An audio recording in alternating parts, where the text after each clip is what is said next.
Halo anak-anak, pada video kali ini Ibu akan menjelaskan tentang bab transformasi. Sebelumnya kita sudah ketahui bahwa transformasi itu ada 4 jenis. Yang pertama ada translasi, kemudian refleksi, dilatasi, dan rotasi. Pada video kali ini Ibu akan menjelaskan tentang translasi. Nah, sekarang apa sih itu translasi? Translasi merupakan pergeseran atau pemindahan semua titik pada bidang geometri sejauh dan arah yang sama. Jadi yang perlu ditekankan di sini adalah translasi hanya merupakan pergeseran atau pemindahan aja. Jadi kalau misalnya seperti kamu memindahkan buku, memindahkan meja, menggeser meja. Nah, di situ dapat kita ketahui bahwa benda yang kita pindahkan atau benda yang kita geser itu tidak berubah bentuknya. Jadi meja kalau kamu geser bentuknya akan tetap seperti itu, tidak berubah. Begitu juga dengan ukurannya. Nah, jadi translasi ini hanya menggeser semua titik pada bidang geometri. Misalnya kamu punya segitiga, maka titik-titik pada segitiga yang kita geser harus berpindah semua, tapi dengan jarak yang sama dari titik asal. Oke ya. Nah, sekarang supaya lebih jelas, coba perhatikan gambar berikut. Di sini ada segitiga. Kalau misalnya di sini Ibu beri nama segitiga A, segitiga ABC, kemudian akan dipindahkan, kemudian menghasilkan sebuah bayangan. Nah, bayangan dari titik A, ini titik A, itu dinamakan dengan A-aksen. A-aksen, tanda petik gitu ya. A-aksen, berarti bayangan dari titik B, ini B-aksen, bayangan dari titik C, itu C-aksen. Maka, bayangan dari ABC, segitiga ABC adalah segitiga A-aksen, B-aksen, C-aksen. Nah, sekarang perhatikan dari titik A ke titik A-aksen itu bergeser sejauh berapa, seberapa jauh gitu ya, bergeser seberapa jauh. Berarti ada 1, 2, 3, 4, 5, 6, 7, 8, 9. Sejauh 9 satuan ke kanan. 9 satuan ke kanan. Nah, itu berarti titik B-nya pun harus bergeser sejauh 9 satuan ke kanan. Coba kita hitung. 1, 2, 3, 4, 5, 6, 7, 8, 9. 9 satuan ke kanan. Oke. Nah, sekarang C-nya pun berarti harus digeser sejauh 9 satuan ke kanan. Jadi 1, 2, 3, 4, 5, 6, 7, 8, 9. Sehingga kita peroleh titik A-aksen, B-aksen, C-aksen, kemudian kita bentuk segitiganya.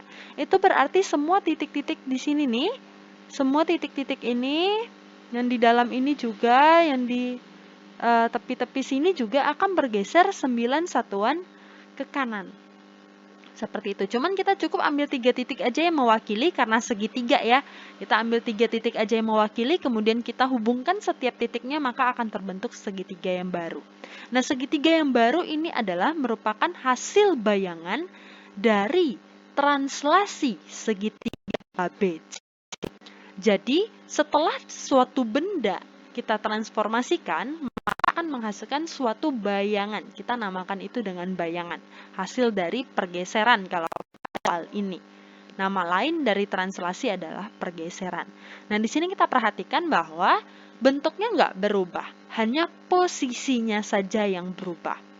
Jadi kalau misalnya kita tuliskan dalam koordinat, titik A ini, supaya gampang kita ambil yang titik ini aja ya, titik B ya, supaya enak dilihat. Titik B itu X-nya min 4. Berarti min 4, B-nya itu ada di sini, di antara 1 dan 2. Pas di tengah berarti 1,5.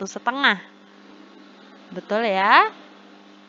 Nah, setelah digeser 9 satuan ke kanan, titik B aksennya itu menjadi di sini setengah, koma, Y-nya di sini setengah.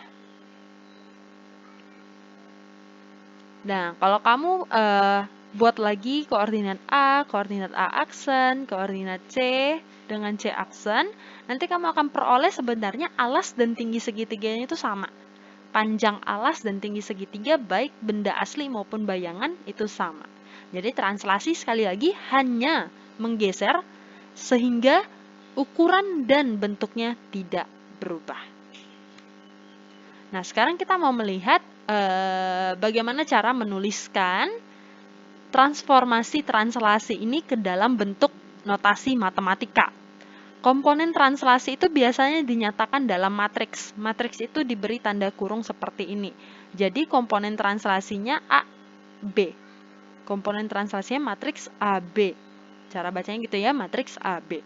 Nah, sekarang maksud A ini apa sih? A ini mempengaruhi gesernya ke kanan apa ke kiri. Kalau positif ke kanan, kalau negatif ke kiri. Oke ya, kalau positif ke kanan, kalau negatif ke kiri. Nah, B ini yang mempengaruhi sumbu Y, berarti ke atas atau ke bawah gesernya. Ke atas atau ke bawah. Kalau ke atas positif, kalau negatif ke bawah. Berarti contoh, misalnya kalau komponen translasinya itu 2, 3. Berarti bendanya nih, titiknya tuh geser 2 ke kanan, karena positif ya. 2 langkah ke kanan, 2 satuan ke kanan. Karena B-nya bernilai positif 3, maka naik ke atas berarti. Berpindah ke atas sebanyak 3 satuan.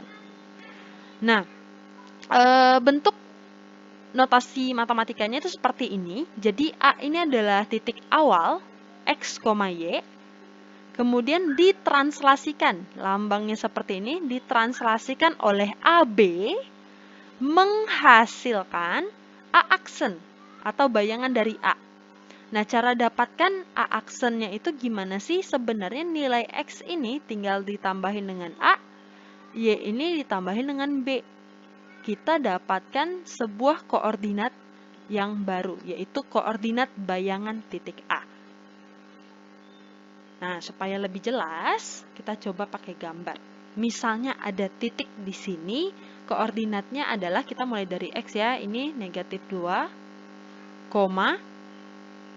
1. Negatif 2,1. Misalnya kita mau translasikan ini dengan T, komponen translasinya 23 gitu ya. Berarti kita mau geser nih sejauh 2 langkah ke kanan. Berarti 1, ini satu satuannya itu 2 kotak ya. Berarti 1, titiknya di sini berarti 1, 2. 2 langkah ke kanan, kemudian 3 satuan ke atas. 1, 2, 3. Oh, berarti di sini titik. A aksen. Kalau misalnya ini Ibu namakan dengan A, berarti bayangannya adalah A aksen. Koordinatnya berapa? 0,4. Nah, sekarang kita mau coba pakai rumusnya nih.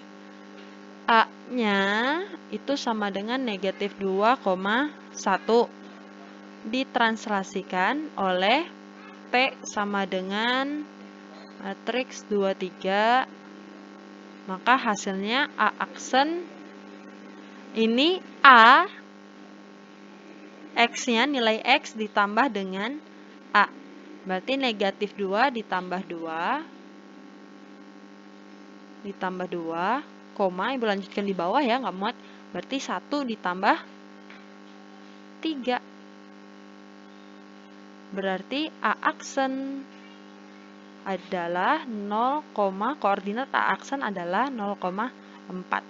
Nah, ternyata sama. Kamu mau pakai gambar akan menghasilkan 0,4. Kamu mau pakai rumus akan menghasilkan 0,4. Jadi kamu boleh memilih mau menggunakan cara yang mana. Nah, untuk video translasi ini hanya sampai di sini. Selanjutnya, Ibu akan berikan latihan untuk kalian diskusikan secara kelompok sesuai dengan kelompok yang sudah dibentuk. Silahkan dikerjakan. Jika ada hal-hal yang belum dipahami atau belum dimengerti, Silakan didiskusikan di dalam kelompok dulu, kemudian pertanyaan-pertanyaan yang muncul silakan dicatat dan akan kita bahas di pertemuan berikutnya. Oke ya, jadi sampai di sini dulu video pembelajarannya. Selamat melanjutkan pembelajaran. Tuhan memberkati.